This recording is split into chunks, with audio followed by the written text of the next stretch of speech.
Pokalbiuose su baltarusiais sužinojau, kad pastarieji neigia dabartinių lietuvių ryšį su senaisiais LDK lietuviais.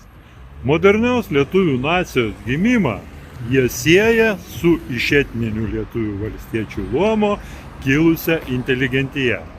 O valstiečiai, kaip žinoma, LDK politiniai tautai nepriklausė.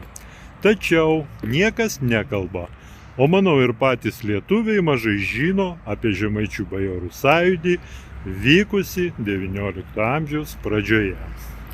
Visi jie, su retomis išimtimis, buvo LDK bajorai, o jaunesnės kartos tėvai buvo LDK bajorai.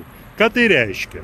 Tai reiškia, kad modernios lietuvių nacijos gimimas buvo tiesiogiai susijęs su senaja LDK laikų politinė tauta.